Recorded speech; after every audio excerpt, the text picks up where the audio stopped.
ভাই আপনারা তো জানেনই ডক্টর মোহাম্মদ ইউনূস জাতিসংঘের অধিবেশনে আমেরিকায় গিয়েছেন। জাতিসংঘের এই অধিবেশনে অনেক দেশের রাষ্ট্রপতির সাথে বিভিন্ন বিষয় নিয়ে আলোচনা করেছেন। ডক্টর মোহাম্মদ ইউনূস বিশ্ব মঞ্চে বাংলাদেশের কথা তুলে ধরেছেন, আর এই বাংলাদেশের মধ্যে যে স্বৈরাচারী সরকারের পতনের হয়েছিল ওইটার কথাও তুলে ধরছেন, এবং স্বৈরাচারী সরকার পতনের পেছনে ছাত্রদের ভূমিকা যে কতটা গুরুত্বপূর্ণ ছিল এটাও তুলে ধরেছেন বিশ্ব মঞ্চে। ভাই জাতিসংঘের অধিবেশনে ডক্টর মোহাম্মদ ইউনূসের একটা আলোচনা আমার খুব ভালো লাগছে। ওইটা হইল জুলাই বিপ্লবের সময় আবু সাইদ যেভাবে শহীদ হয়েছেন এটা ডক্টর মোহাম্মদ ইউনূস বিশ্বমঞ্চে তুলে ধরছেন।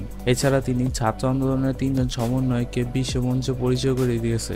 আওয়ামী লীগের লোকেরা যেভাবে ছাত্র জনতার উপর গুলি চালিয়েছে এবং যেভাবে ছাত্রদের উপর অত্যাচার করেছে এটাও তুলে ধরছেন। সবকিছু বলতে গেলে বাংলাদেশের স্বৈরাচারী সরকারের অত্যাচার থেকে শুরু করে শেষ পর্যন্ত মানে স্বৈরাচারী সরকার পতন পর্যন্ত যে ঘটনাগুলো ঘটছে এই সবকিছুই তুলে ধরছে নিউ ইয়র্কে ক্লিন্টন গ্লোবাল ইনিশিয়েটিভ লিডার্স স্টেজে। এছাড়া জাতিসংঘ অধিবেশনে তিনি বিভিন্ন বিষয় নিয়ে বৈঠকে আলোচনা করেছেন। Abu Said, he just faced the police at a close distance. He's aiming the gun at him. He just stands there shooting. The police actually shot him. And he's shaken a little bit. And they shoot him again. And he fell. And he died.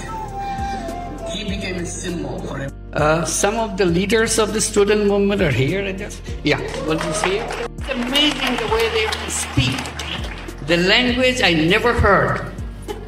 That they speak about the world they want to build, the country they want to build for themselves, and they are ready behind it to make that happen. So please help them, support them.